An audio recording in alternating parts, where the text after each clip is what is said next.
पुराना ट्रेन रात में गरज रहा था। उसकी हेडलाइट घने जंगल में से रास्ता बना रही थी। बाहर पेड़ काले साए जैसे राक्षस लग रहे थे। अंदर ट्रेन शांत थी। हर खिड़की से काला जंगल तेजी से पीछे जाता दिखाई दे रहा था। सिर्फ इंजन की आवाज ही सन्नाटे को तोड़ रही थी। ये एक अकेली सी आवाज थी जो रात में गूंज रही थी। एक जवान लड़का अरुण एक मंद रोशनी वाले डिब्बे में अकेला बैठा था। वो अपने दादा दादी से मिलने जा रहा था। वो खिड़की से बाहर देख रहा था, पर उसके अपने अक्स के अलावा कुछ नहीं दिख रहा था। अरुण को नींद आने लगी थी। ट्रेन का लय मन को मोह लेने वाला था। उसने अपना सर खिड़की के ठंडे शीशे पर टिका दिया। ट्रेन झटके खाते हुए और मूवते हुए उसे जंगल के बीचों बीच ले जा रही थी। उसने अपनी आंखें बंद कर ली। उसे उस अजीब घटना का कोई अंदाजा नहीं था जो होने वाली थी। डिब्बे में एक ठंडी हवा सी चलने लगी। हालांकि खिड़कियां बंद थीं। अरुण शिवर गया और उसने अपनी आंखें ओपन। उसे एक अजीब सी प्रेजेंट की महसूस हुई, जैसे कोई उसे देख रहा हो।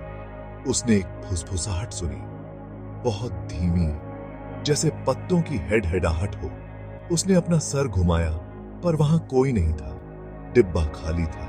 अरुण ने खुद से कहा कि ये तो बस हवा होगी, पर मन ही मन उसे अपनी रीरज की हड्डी में एक सिहरन महसूस हुई।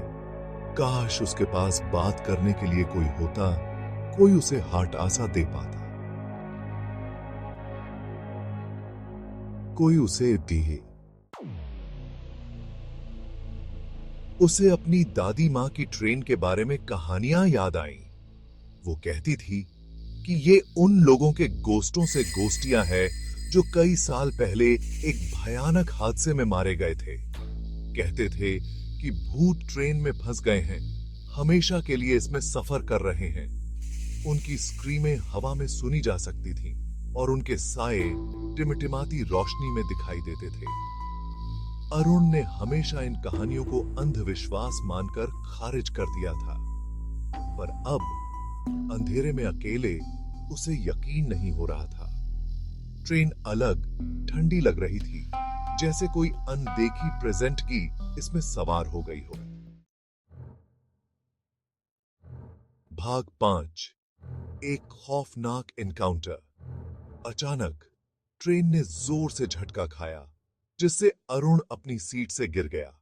वह चिल्लाया। उसका दिल तेजी से धड़क रहा था। जैसे ही वह उठा, उसने उसे सौ।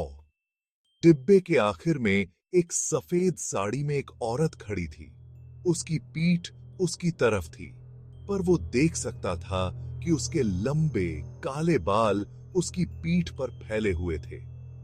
वो धीरे धीरे मुड़ी और अरुण के गले से एक चीख निकल गई। उसका चेहरा पीला और खिंचा हुआ था। उसकी आंखें खोखली और गहरे दुख से भरी थीं। भाग 6। डर का कब्जा। रात का सन्नाटा और घना कोहरा माहौल को और भी डरावना बना रहे थे।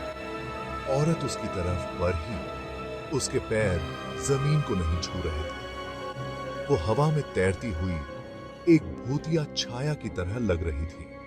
अरुण डर के मारे जड़ हो गया था।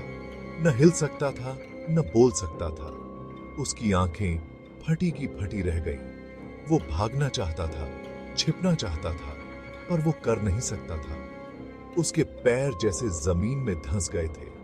जैसे जैसे वो करीब आ रही थी, वो उसके चेहरे को और साफ साफ देख पा रहा था। उसकी आंखों में एक अजीब सी चमक थी। उसकी त्वचा खड़िया जैसी सफेद थी। उसके होंठ हल्के नीले थे। उसकी शक्ल किसी डरावनी कहानी से निकली हुई लग रही थी, पर उसे सबसे ज्यादा डर उसकी आंखों से लग रहा था। वो आंखें जैसे उसकी आत्मा को चीर रही थीं। वो एक गहरे गम से भरी थी, एक ऐसी चाहत से जो उसे हड्डियों तक ठंडा कर रही थी। उसकी आंखों में एक अनकही कहानी थी। उसने उसकी तरफ हाथ बढ़ाया और उसने अपनी आंखें बंद कर ली, जैसे किसी बुरे सपने से बचने की कोशिश कर रहा हो। खुद को वो नहीं पता क्या होने वाला था उसके लिए तैयार किया। उसके दिल की धड़कनें तेज हो गईं और उसने गहरी सांस ली। भाग 7 ट्रेन का सीक्रेट।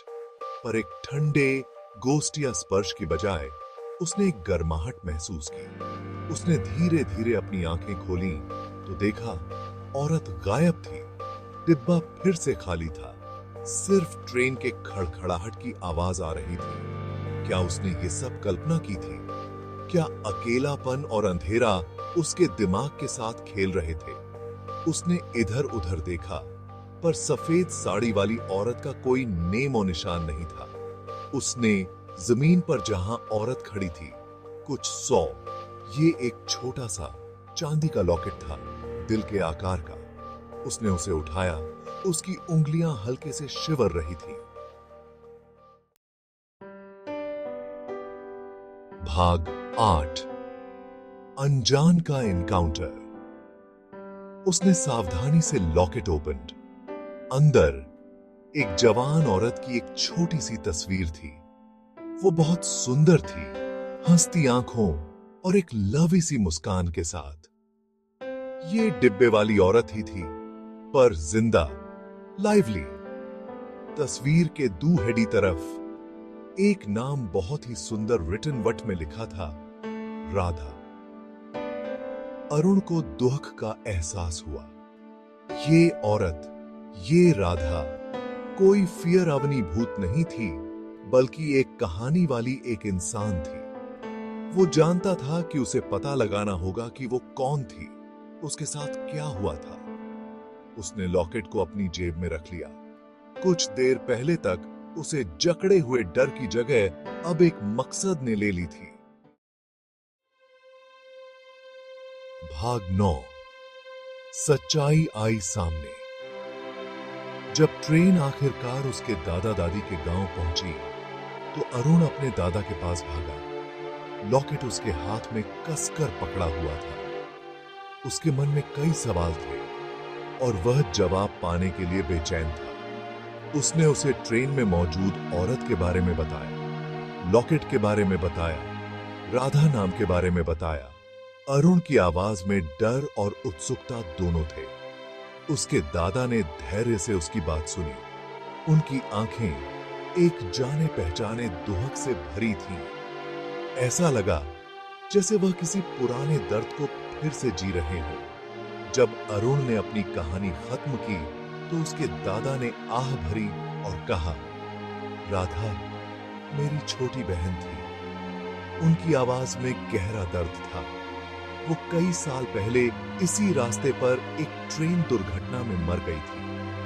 यह दुर्घटना गांव में एक बड़ी त्रासदी थी। उन्होंने बताया कि राधा एक जवान आदमी से बहुत प्यार करती थी, लेकिन उनके परिवारों ने उनकी शादी को मंजूरी नहीं दी थी। यह प्रेम कहानी अधूरी रह गई। दिल टूटा।